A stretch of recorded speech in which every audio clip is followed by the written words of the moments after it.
Bueno, buenas tardes a todos. Muchas gracias a la universidad por el espacio, a la gente de técnica, a Valeria. Eh, y bueno, veo muchos nombres conocidos también. Gracias por venir, por estar, por acompañarme. Eh, la idea más que nada, los que ya me conocen, es siempre generar espacios de divulgación y de debate en temas referidos a la geopolítica, a la defensa nacional, a cuestiones que a veces son difíciles de hablar, cuestiones que han perdido, a decir verdad, el espacio en Argentina.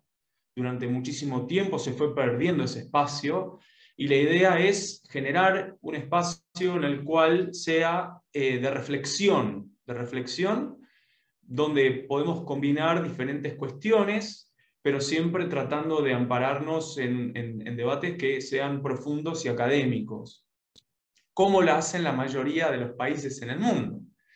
Eh, entonces, creo que la oportunidad que se presentó inicialmente fue gracias a una serie de situaciones inesperadas.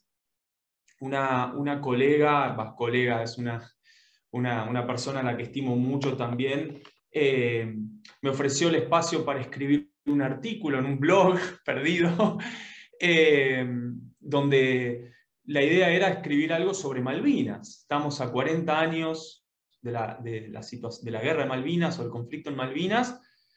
Este es el año de los 40 años, donde me parece un momento adecuado para reflexionar al respecto y que muchos están utilizando esta oportunidad para reflexionar sobre los hechos históricos, sobre el conflicto en sí mismo y sus implicancias.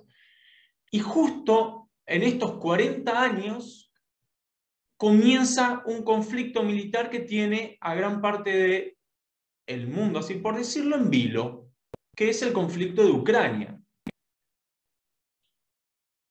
Y paradójicamente, lo que parece muy distante, espacialmente, geográficamente hablando, puede haber una distancia muy grande, no lo hay.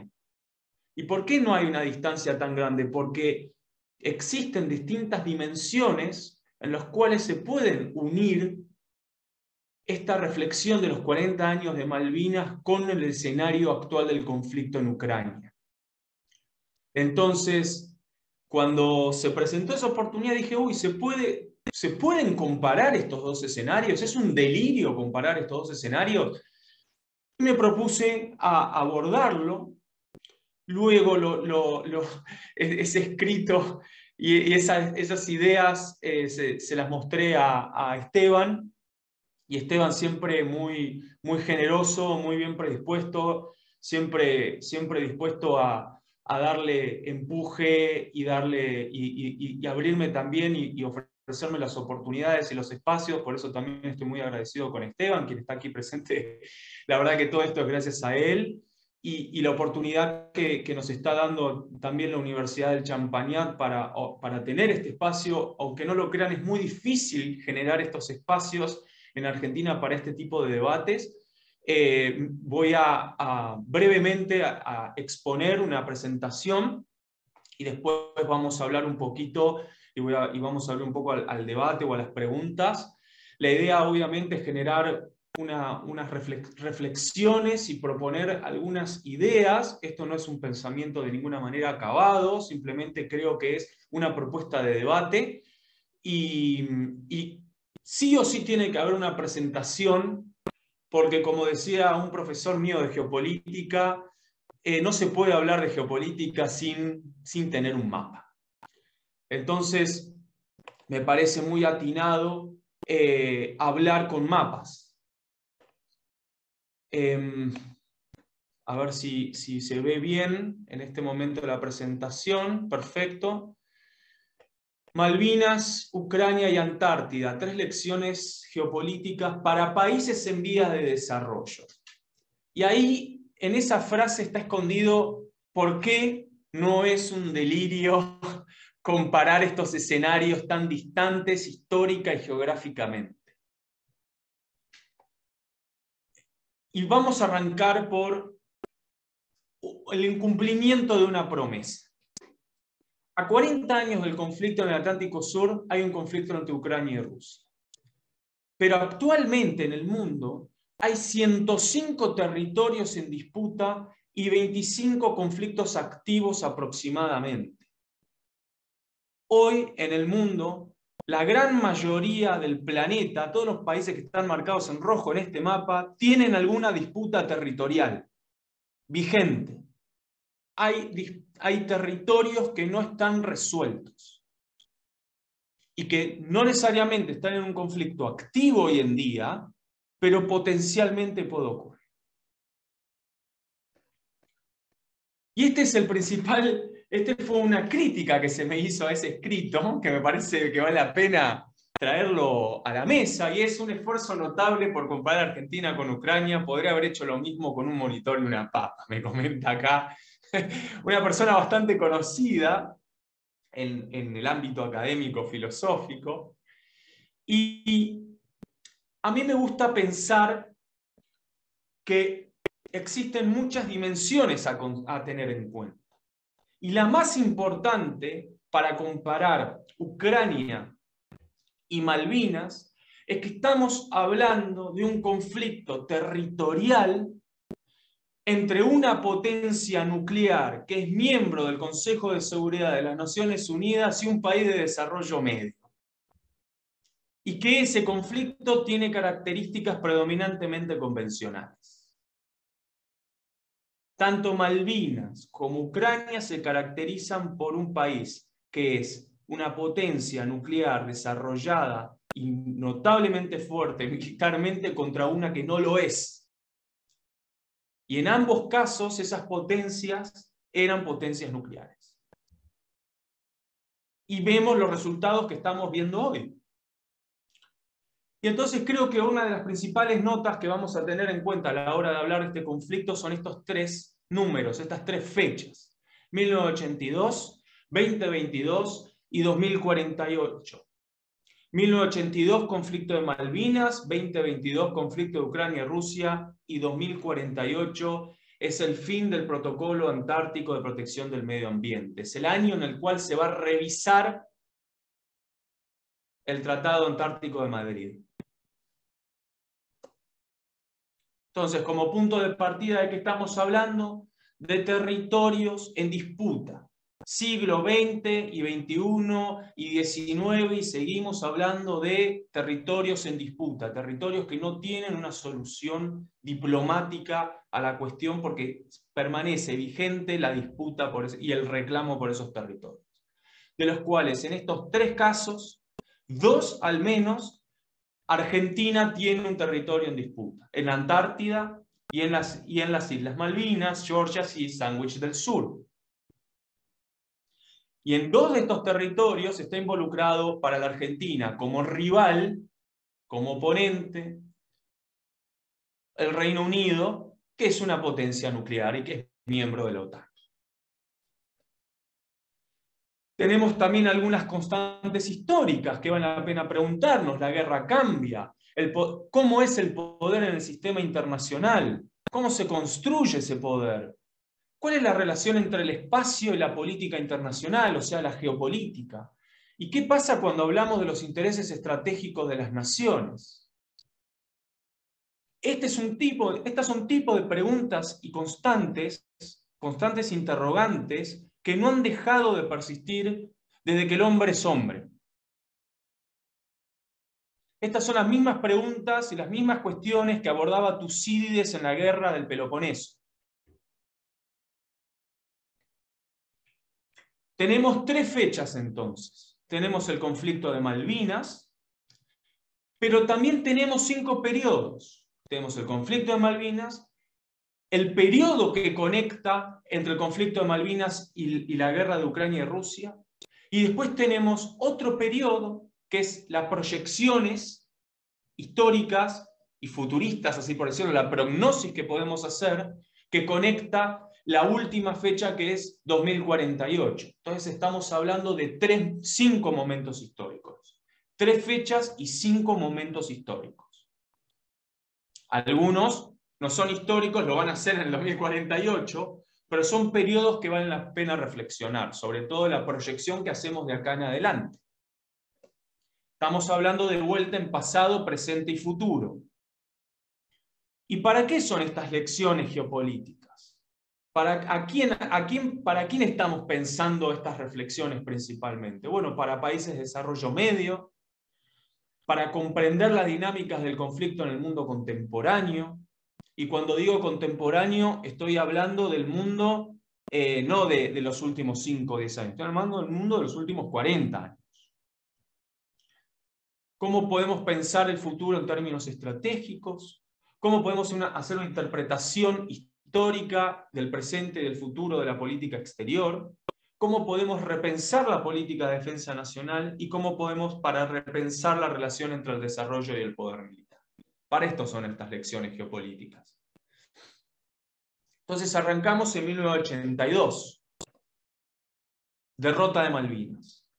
No me quiero detener mucho en la cuestión de Malvinas porque hay profesionales, hay mucho escrito y la verdad es que no es el objetivo de la presente charla reflexionar sobre el episodio en sí mismo, sino sobre sus consecuencias geopolíticas, pensar cuál fue el rol de la OTAN y también pensar el paradigma de aquel entonces en el cual en 1983, o sea, un año después de la derrota en Malvinas, se cumplieron 150 años de la usurpación británica en Malvinas, cae el proceso de organización nacional en Argentina y Margaret Thatcher es reelecta como primer ministro.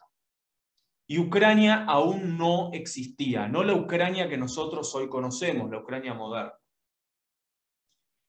Este momento histórico está situado en un contexto geopolítico que se estaba iniciando.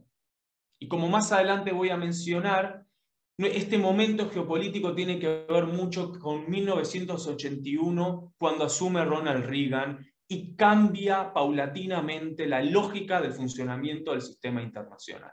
Porque nos estamos aproximando a la caída del muro de Berlín. Este es un texto polémico, este es Harry Train, escribió en 1987 una reflexión. Harry Train es un norteamericano que ofició, entre comillas, de observador durante el conflicto de Malvinas. En sus reflexiones, él dice, el objetivo político argentino era una solución diplomática para recuperar la soberanía sobre las islas. Esto es clave. Los objetivos británicos eran defender los intereses de los residentes en las islas y castigar la agresión. Era como cada país había construido el objetivo estratégico y cómo había legitimado el accionar. Y acá es una de las conclusiones más polémicas quizá de Harry Crane, y se puede afirmar que la Argentina perdió la guerra entre el 2 y el 12 de abril, cuando no aprovechó la oportunidad que tenía de emplear buques de carga en el transporte de artillería pesada y equipo pesado para el movimiento de tierra, lo cual hubiera permitido al personal en la isla de Puerto Argentino poder operar sus A4 y Mirage. La indecisión basada en el preconcepto argentino de que era imposible derrotar a los británicos en un conflicto armado fue el elemento dominante en el resultado. Y esto es clave. La Argentina inicialmente, y por lo menos hasta el hundimiento del Lara General Belgrano, no tenía por objetivo en confrontar militarmente en una guerra al Reino Unido porque presuponía que iba a perder. Y ahí es clave la situación estratégica de aquel entonces del hundimiento del Lara General Belgrano. ¿Por qué apunto a esta reflexión particularmente? Porque está indirectamente este paradigma. Argentina se estaba enfrentando contra una potencia nuclear, contra alguien que era claramente dominante en el campo de batalla, el poder militar era superior. Y después vino el devenir de lo que todos sabemos. Cuando termina la guerra de Malvinas, la Argentina y el resto del mundo ya estaba en un proceso paulatino de establecimiento de lo que muchos llaman el paradigma neoliberal en la lógica del sistema internacional, que es pueden marcarse por distintos hitos. A mí me gusta marcarlo a partir de que Reagan asume la presidencia en 1981. En 1989, en 1983, en Argentina empieza su democratización, que no es casual tampoco. En 1989 es el hito histórico de la caída del muro de Berlín. La ONU empieza a revalorizarse. Fukuyama y la idea de su libro El fin de la historia, El último hombre y el fin de la historia, ¿qué plantea? Que se acaban las guerras ideológicas. Cuando cae la Unión Soviética empieza un nuevo mundo predominantemente dominado por el capitalismo y la democracia. Que esto de alguna manera se concatena con la aspiración del cosmopolitismo y la paz perpetua kantiana, esta idea idealista que es la que justifica filosóficamente la existencia de la ONU y la defensa de tantos otros derechos y cuestiones con respecto a la democracia. Se habla de la globalización y la tercera ola de democratización. ¿Qué es la tercera ola de democratización? Bueno, que muchos países empiezan a ser democráticos de golpe, entre ellos los ex países de la Unión Soviética. El mundo empieza a pensarse desde una idea de gobernanza y de seguridad internacional, y las nuevas amenazas entran en el debate. Ya no son los estados tradicionales un problema, sino estas nuevas amenazas que empiezan a surgir, como el terrorismo, como el narcotráfico, etcétera, etcétera. Y en ese contexto es que nace Ucrania. Ucrania se independiza en 1991. Ucrania es hija de este paradigma. Y llegamos a hoy, a la fecha de hoy. Este periodo que involucra, como ustedes observan en la diapositiva anterior, hasta aproximadamente el 2020. El 2020 pasan muchas cosas, pasa la pandemia, Donald Trump es presidente, ocurren muchas cosas. Para muchos autores es el fin de este paradigma y es el nuevo comienzo de otro. ¿Por qué? Porque tenemos potencias ascendentes, potencias que están dispuestas a poner en jaque el ordenamiento del sistema internacional. Tenemos a China, tenemos a Rusia, estamos hablando del ascenso de un mundo multipolar, y entonces este paradigma que estaba caracterizado principalmente por el dominio de Estados Unidos empieza a caer. Y eso nos lleva al 2022, el desafío más abierto que existe hasta el momento de un país, no una nueva amenaza, sino un Estado, nación, atacando o invadiendo o reclamando, cualquier frase que se les ocurre, un país que está en la órbita de la Unión Europea, que no es de la Unión Europea, que no es de la OTAN, pero sí está en el jardín trasero de la Unión Europea. Y estamos hablando de Ucrania. ¿Cuáles son las características que podemos entender y comparar de hoy de Argentina y de Ucrania? Que los dos son países de mediano desarrollo, predominantemente agroexportadores. Desde el principio de los 90, ambos países tuvieron un compromiso con el sistema político internacional neoliberal. En ese sentido, ambos países son grandes ejemplos del compromiso con el sistema internacional. Y cuando hablo con el sistema internacional me estoy refiriendo a este nuevo paradigma que se instauró, que defiende toda una serie de ideas y accionares políticos orientados hacia un fin, ¿no? Hacia esta idea de la paz mundial, vamos a decir.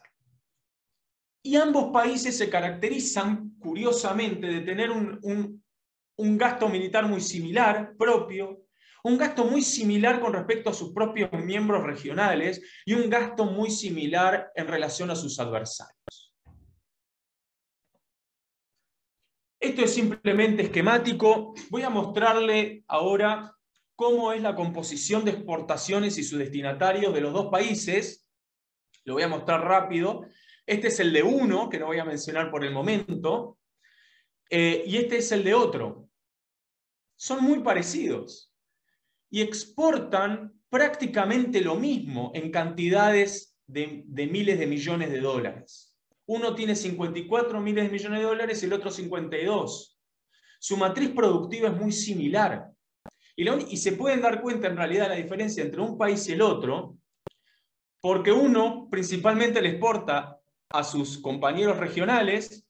Este es el caso de Ucrania, sí se puede distinguir. Ucrania exporta principalmente a Polonia, también a Rusia, Alemania e Italia. Argentina exporta principalmente también a Brasil, a Chile.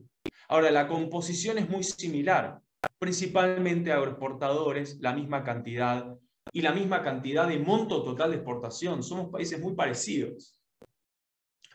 Quizá Argentina exporta más soja y Ucrania un poco más de minerales como el hierro.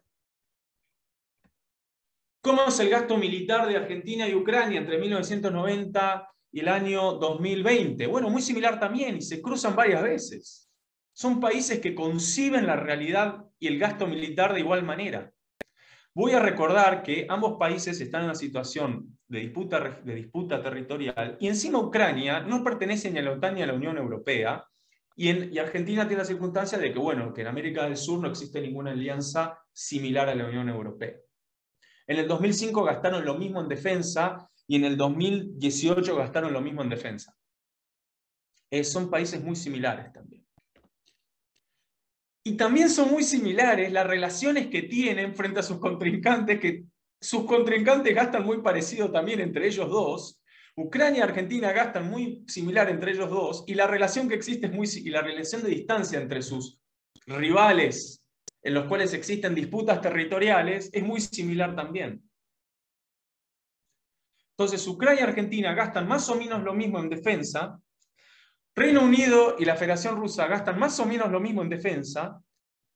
Y ambos bloques de países, la potencia nuclear versus estos países de menor desarrollo, la distancia es más o menos similar. Es decir, que la concepción estratégica del funcionamiento del mundo y de cómo abordan los sistemas de defensa nacional son muy parecidos. Obviamente hay diferencias, no estoy diciendo que son muy similares. Existe la historia geopolítica de ambos países, somos países muy distintos, tenemos historias muy distintas, y el conflicto en cuestión es muy distinto. Obviamente Malvinas es una guerra predominantemente, o fue una guerra o una cuestión predominantemente insular, mientras Ucrania en este momento está involucrado gran parte de su territorio terrestre. En ese sentido, casi que los intereses vitales de la nación están puestos en riesgo. Ucrania, desde el punto de vista geoestratégico, y para muchos de los pensadores norteamericanos como Waltz o Kissinger o Brzezinski, es un estado colchón, tiene un rol geoestratégico de colchón, y lamentablemente se está comportando como tal. Cuando digo lamentablemente, estoy refiriéndome que cuando uno habla de estado colchón, hay gente adentro de ese estado colchón, y un estado colchón cumple el rol de evitar el avance hacia lo que sí se considera áreas vitales de Europa. La existencia de Ucrania fue también concebida de alguna manera como para prevenir o limitar la expansión rusa, y se está comportando como tal, y lo están haciendo comportarse como tal. La naturaleza geoespacial de ambos conflictos es distinta. La política regional en la cual se encuentran insertos son distintas. Obviamente la Unión Europea no se comporta de igual manera que el Mercosur, aparte son distintos tipos de regiones. Y obviamente tiene una relación cultural muy distinta con el oponente. Ucrania está más inmiscuida en la historia rusa que Argentina en la historia inglesa. Y a tal punto vale la pena mencionar el rol y el compromiso idealista de Ucrania, y este es un dato que a mí no me canso de mencionar, que en 1994 Ucrania firmó, o sea, se independizó en el 91, en el 94 firmó el Memorándum de Budapest, en el cual le cedió a quien ahora está siendo su oponente 5.000 bombas nucleares, 222 vehículos de largo alcance necesarios para usarlas, incluyendo 176 misiles balísticos intercontinentales y 44 aviones bombarderos de gran alcance con capacidad nuclear. Básicamente, toda su capacidad de disuasión se la entregó a Rusia.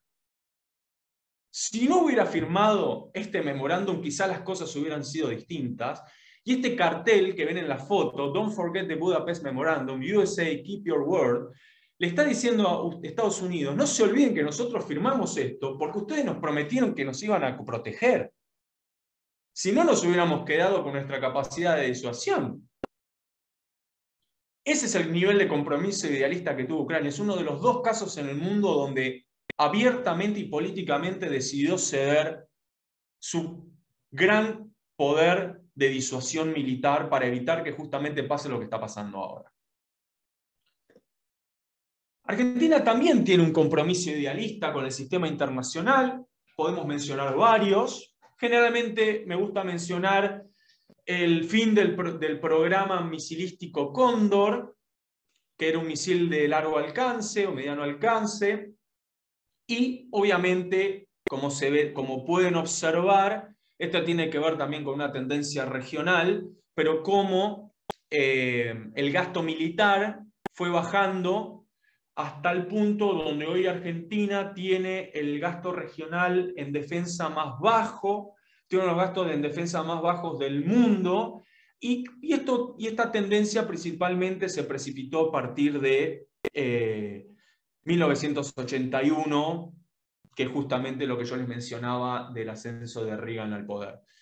Y es una de las típicas quejas de la gente del campo epistémico de la defensa y de los militares abocados preocupados a la defensa nacional, de que tenemos un gasto en defensa muy bajo, dada el territorio argentino, los intereses argentinos estratégicos y la situación de disputa territorial que tenemos.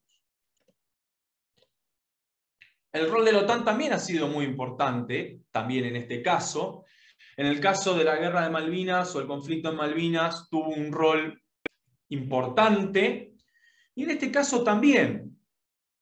Pero lo más importante es que en ambos casos tuvo un rol estratégico indirecto. En el caso de Ucrania y el conflicto con Rusia, casi podría decir que es el disparador del conflicto y por qué Rusia precipitó su invasión a Ucrania. También tiene que ver un poco en la guerra de Malvinas con su rol con los británicos y quizá también por su ausencia, ¿no? Y cómo también hubieron ausencia de determinados tratados como el TIAR, que es algo que generalmente se reclama. El conflicto territorial ucraniano, los acuerdos de Minsk habían tratado de evitar que Rusia aspirara a lo que denomina la nueva Rusia.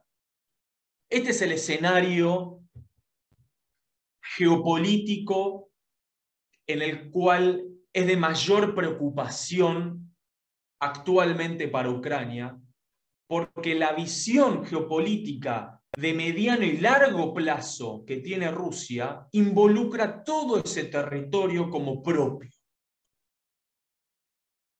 Y que de momento que caen los acuerdos de Minsk, esto vuelve a reflotar para Vladimir Putin y sus allegados, digamos.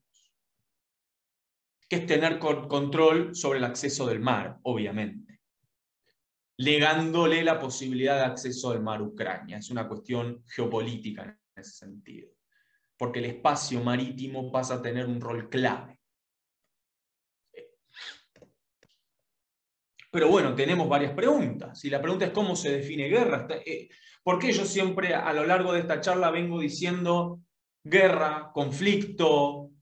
¿Cómo define hoy en día Rusia la operación que está ocurriendo hoy? Le dice operación policial, militar, especial. Rusia no habla de guerra. Y la operación Rosario, y si nos paramos en el paradigma de lo que pasó en Malvinas, tampoco es una guerra. Ambas fueron operaciones militares y porque tenemos un problema discursivo. ¿Cuál es el problema discursivo? Bueno, ¿cómo definimos guerra? De acuerdo a las instituciones y las leyes vigentes, para que exista una guerra hay que declararlo.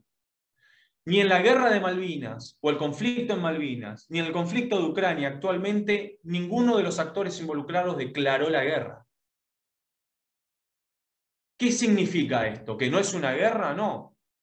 Significa que la política internacional opera a través y más allá de las reglas.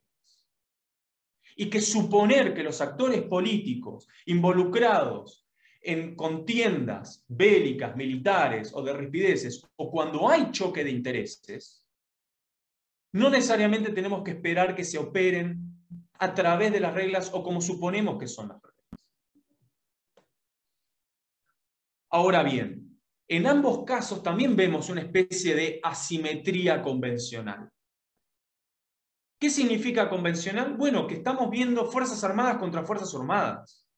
Lo estamos viendo por el momento, actualmente, una contrainsurgencia a lo ISIS o como fueron las resistencias en los países árabes de milicias armadas y autos bomba. Estamos por el momento viendo fuerzas militares convencionales, uniformadas, enfrentarse entre sí. Eso no significa que existan elementos no convencionales. Claro que lo existen.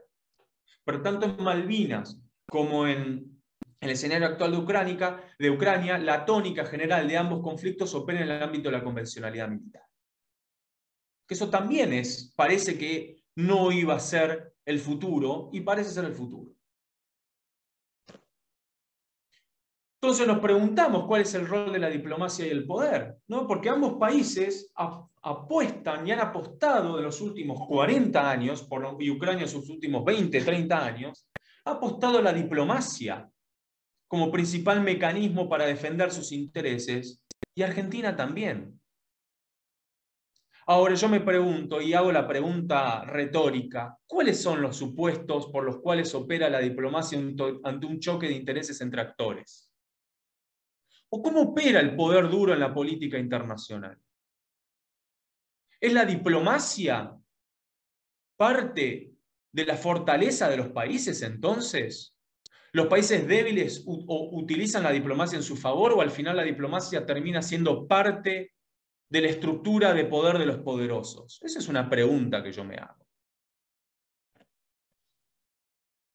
Entonces, entre 1982 y 2022, vivimos durante este periodo de la historia, no han acabado las guerras, la promesa que nos habían hecho Fukuyama del fin de las guerras y el fin de los conflictos no fue como parece, sino en todo caso parece reivindicarse la hipótesis de Schmitt, que es la violencia no frenó, simplemente vemos formas distintas de violencia en función de cómo construimos los conceptos y cómo se canalizan las instituciones en el mundo. Una vez que Guatemala, por ejemplo, que es un típico caso que se cita, cuando Guatemala terminó de regularizar sus conflictos territoriales, ¿qué empezó? Un estallido de violencia interna, una ola de homicidios. Entonces vale la pena preguntarse, ¿qué es lo que está pasando en el mundo? Y esto que el mapa que hay de fondo son los conflictos que hay actualmente en el mundo. Vigentes. Pueden ser guerras de contrainsurgencia, pueden ser guerras entre estados, hay un montón de manifestaciones políticas el que adquiere la violencia organizada, así por decirlo.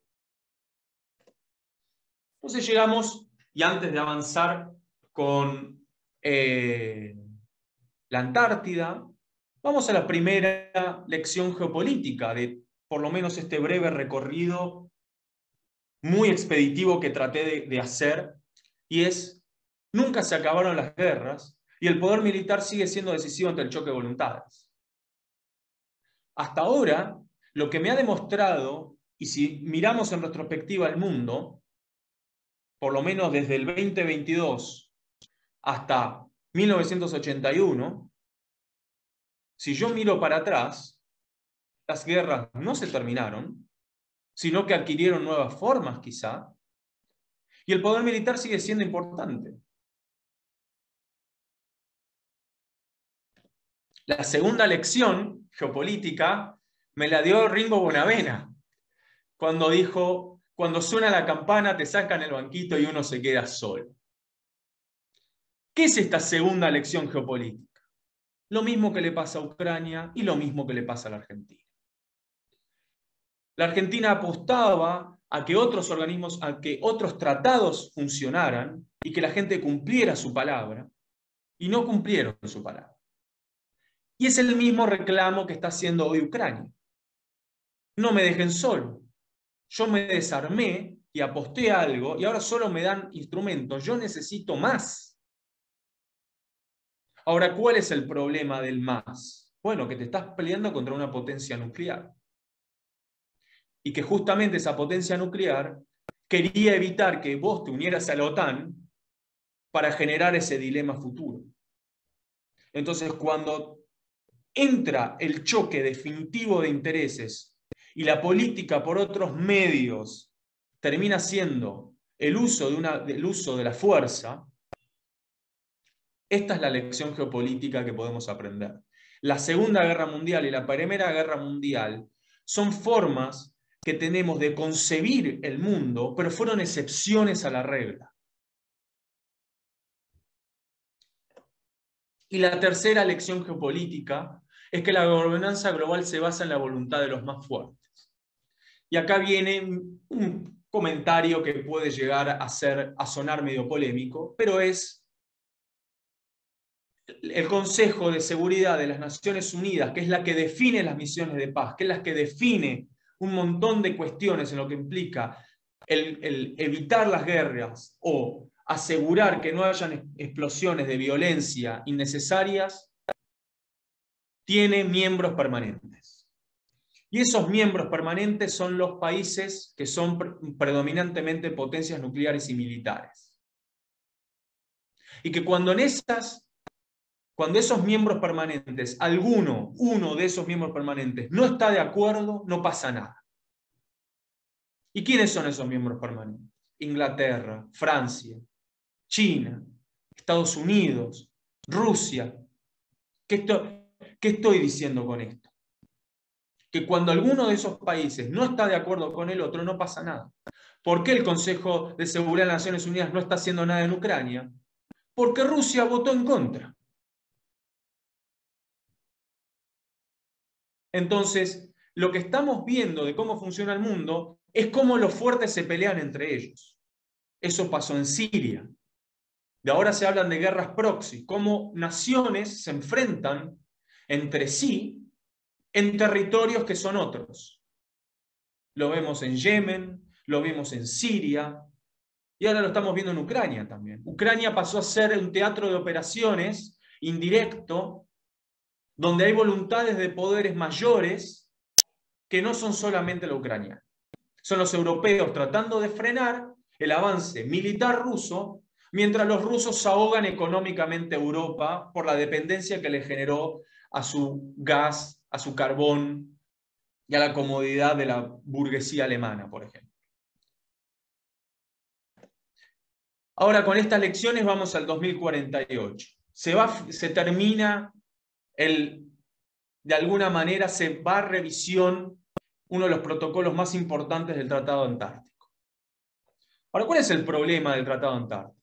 El problema del Tratado Antártico, más allá y a primera vista de la disputa territorial que existe, es que son los estados también los protagonistas fundamentales en la Antártida, que independientemente del ordenamiento impuesto por el Tratado Antártico, con el apoyo de Naciones Unidas, deja a estos actores con la potestad soberana de salir y romper con este instrumento de derecho internacional. Básicamente, si un día amanece Reino Unido y dice yo no quiero respetar más el Tratado Antártico, puede hacerlo, nadie le dice que no lo puede hacer. Todos los estados son soberanos de poder romper tratados a piacere, sobre todo las potencias nucleares.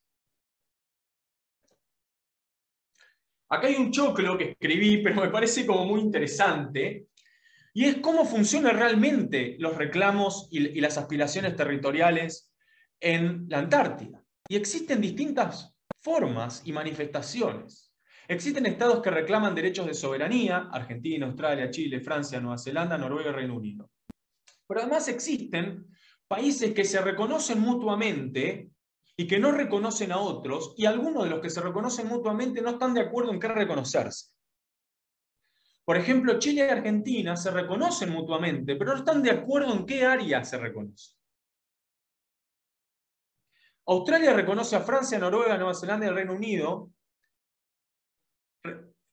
Francia reconoce a Australia y al Reino Unido. Noruega reconoce a dependencias reivindicadas por el Reino Unido.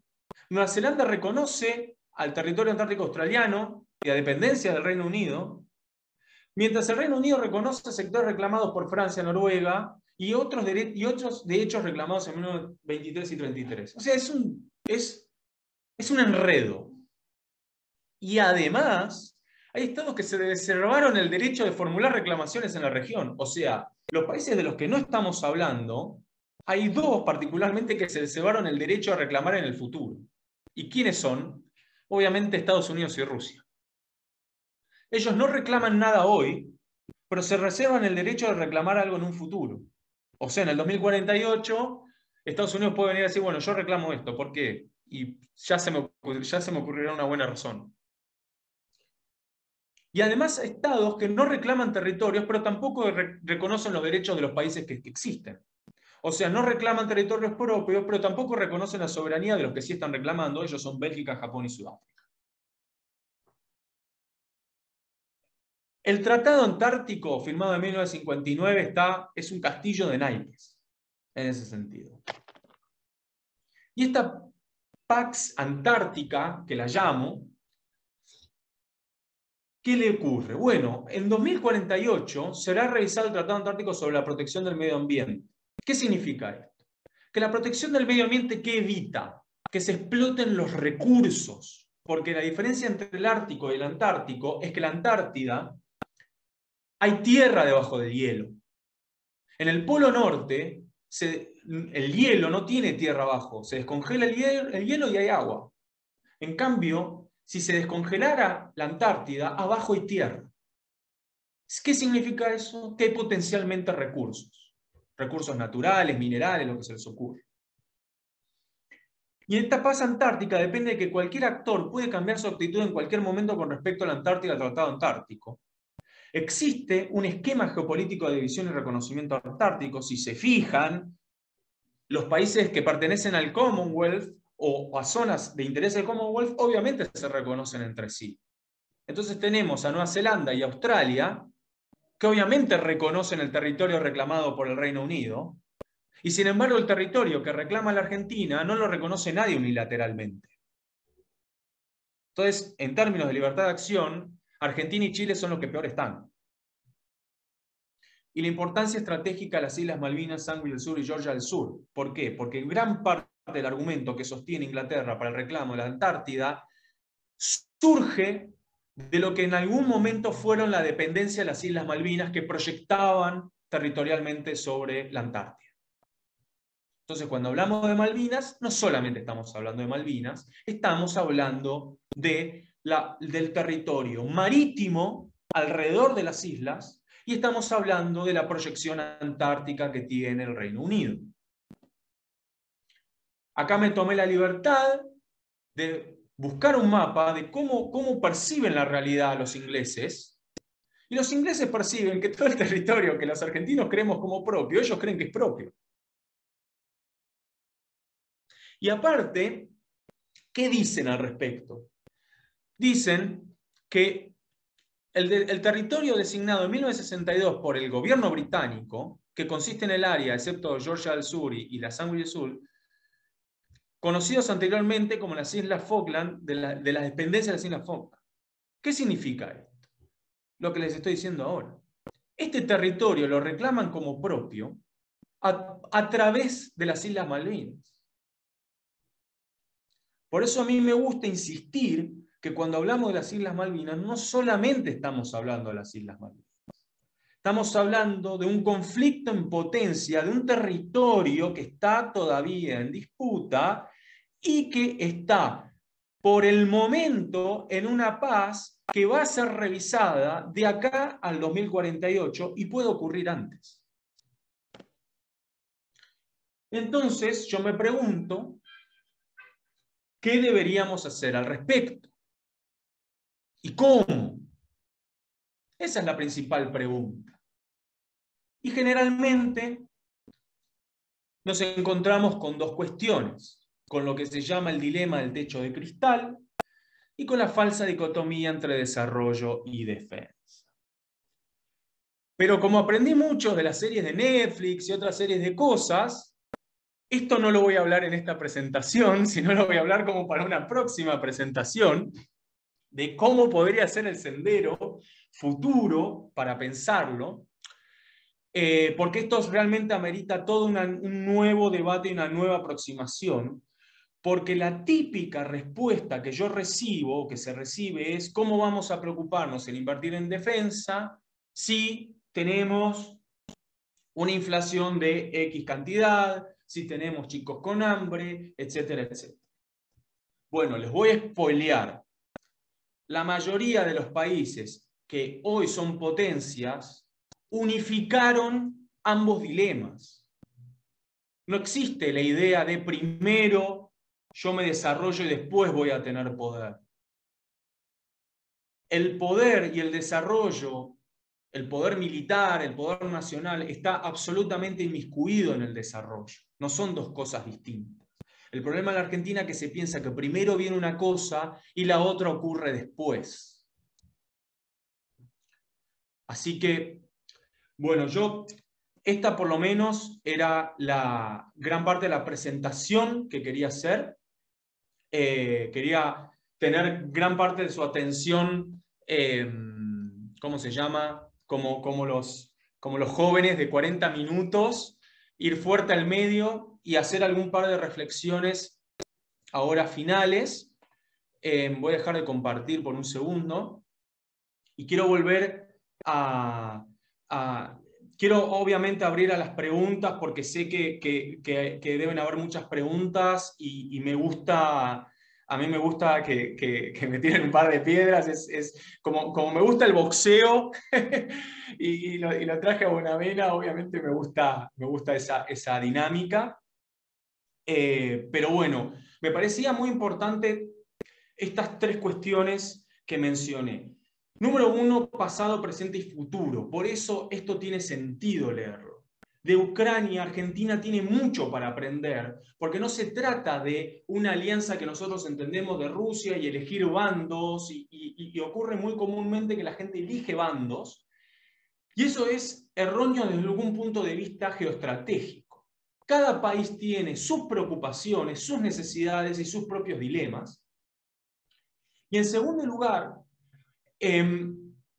las lecciones geopolíticas son en realidad una cuestión que no son de ninguna manera una novedad. Yo no estoy acá inventando algo. Esto lo leímos y lo releímos muchas veces. El problema es que creemos que el mundo cambia cuando los actores que deberían ser los que cambian, no cambian, pero nos dicen a nosotros que cambiemos. Entonces, si no hay un compromiso por parte de los poderosos, de los que sí tienen el desarrollo a flor de piel de hacer las cosas, es muy difícil que nosotros digamos, bueno, nosotros sí. Estoy plagado de ejemplos, ¿no? El típico ejemplo con el que me gusta también citar es el Tratado de No Proliferación y tantos otros. Al final, como decía Tucídides, los fuertes hacen lo que tienen que hacer y los débiles aceptan lo que tienen que aceptar, ¿no? Es terrible, pero tiene algo de cierto. Así que bueno, muchas gracias por escucharme y voy a abrir ahora el espacio para dialogar un poco, para contestar algunas preguntas, para reflexiones, están invitados a las reflexiones. Así que bueno, nuevamente muchas gracias por escuchar.